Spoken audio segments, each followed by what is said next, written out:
an Olympic champion. She's chasing this lifelong dream. Yeah. Steps onto maybe the most watched, most scrutinized runway in fashion. Yeah. But instead of, cheers for making history, the cameras catch this wave of online hate, just pure toxicity, aimed right at her. Mm-hmm. The second Suni Lee made her Victoria's Secret debut, it just got hijacked. Critics everywhere. And that's really the core of what we're digging into today, looking at the sources. How did Suni Lee, this incredibly decorated gymnast, turn what should have been just a historic fashion moment into, well, a masterclass in confidence in handling online hate? Right. The big takeaway, really, when you look at how it played out, is sometimes those critics, they just end up giving the star an even bigger stage. Welcome to this deep dive. Yeah. Our whole mission here is to sift through, articles, interviews, social media buzz, all these sources, and pull out the key stuff so you get the full picture without having to read everything yourself. A shortcut to being really informed. Exactly. And today, we're diving deep into how one of the world's absolute top athletes handled that intense glare of celebrity critique, focusing specifically on the Victoria's Secret fashion show, the 2025 one. Okay, so let's start with that huge shift. From Olympic gold medals to the high fashion catwalk. Suni Lee, she's only 22, and when she walked that runway October 15th, it was historic, on two levels. Right. First half-Hmong woman ever, and the first U.S. Olympic gymnast ever to walk in the Victoria's Secret fashion show. And what's really interesting there is the business side of it, the context. This 2025 VS show, it was clearly meant to be this big comeback, culturally speaking, trying to move past that old, very exclusive image. Yeah, you could feel that. Definitely. The creative director, Adam Selman, he seemed laser-focused on bringing in real diversity, real inclusion, and adding major athletes. That wasn't just about celebrity faces. It felt like a strategy, redefining the brand around power, strength, a much broader idea of beauty. That makes total sense when you see where she walked in the show. Yeah. She wasn't, in the traditional wings and lace section.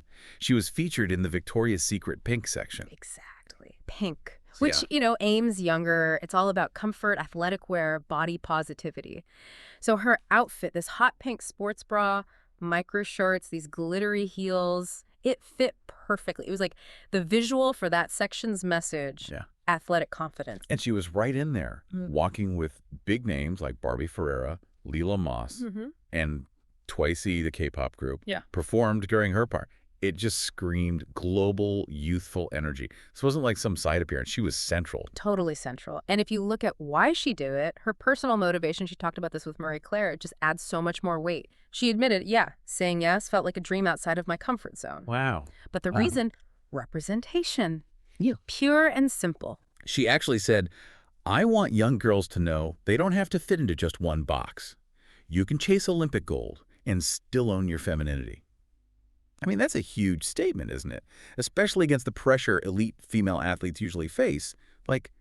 Stay in your lane. It really is. And it ties right back to what she was already doing, right? Using her platform for inclusivity, like with her Sports Illustrated swimsuit stuff. Yeah, good point. So the VS runway, it felt like the ultimate stage for that message, using the biggest fashion platform possible to say exactly that. It really says a lot about how the idea of a fashion icon is changing. It's not just about being tall and thin anymore. It's about achievement, fame, real power, authenticity. And you just have to admire the guts, right? Someone whose entire career is built on absolute physical precision and control. Yeah. Stepping into this chaotic, totally subjective world of high fashion and just owning it, the confidence. But here's where it gets complicated. The twist in the story. Even with this massive win, personally and culturally, the online talk instantly turned toxic. And the criticism was just so shallow, so personal. And believe it or not, that's not even the wildest part of how this played out. Later on, we'll really get into why her TikTok response was so effective strategically and the surprising celebrity friend who jumped in to back her up. Nobody expected that. Oh, interesting. So if you're enjoying getting these deep dives, these shortcuts to understanding the story behind the headlines, make sure you subscribe so you don't miss our future analyses. Okay, let's dive into that backlash then. The main thing people attacked her for was honestly ridiculous. It was all about her petite stature, her height.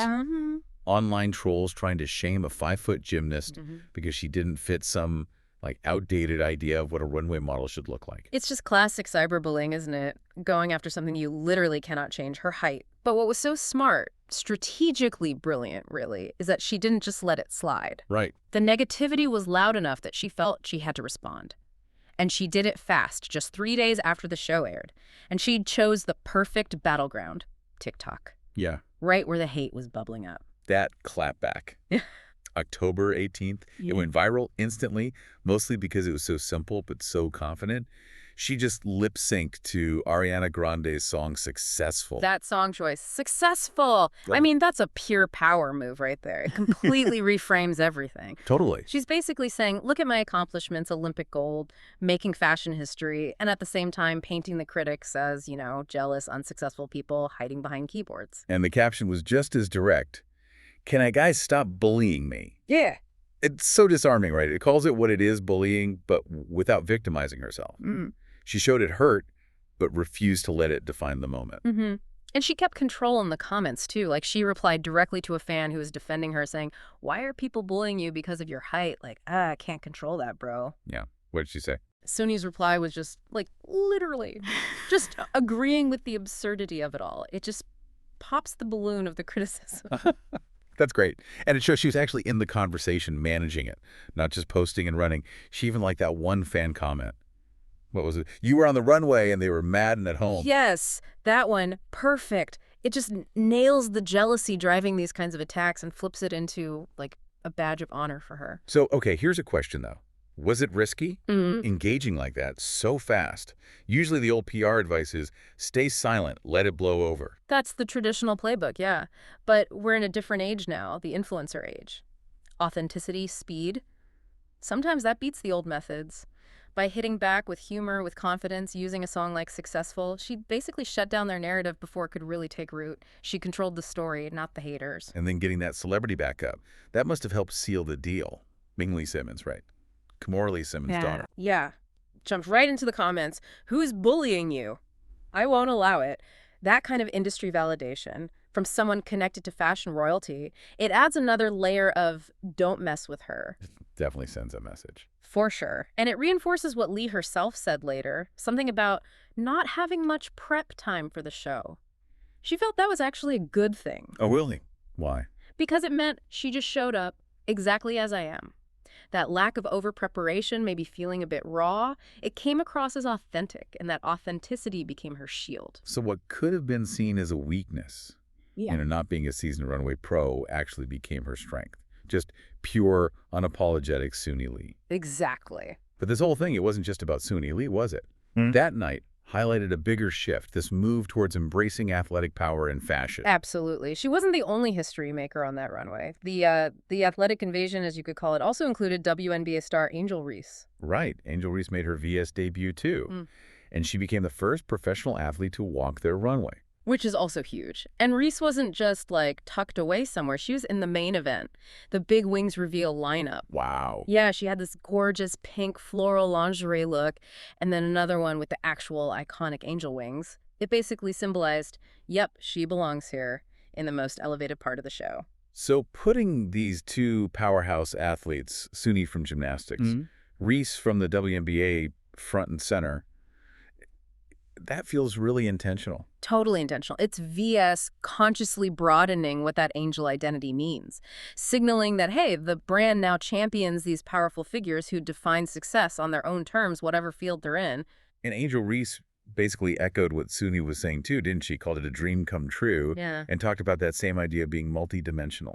Exactly. She said she wants young girls to see they can be a multidimensional athlete, businesswoman, fashion girl, podcaster, entrepreneur, everything that I've done already. So both of them use this massive fashion platform to show their whole identity, not just the athlete. Right. Proving their physical success is just one part of who they are, their brand. So if you zoom out, look at the big picture.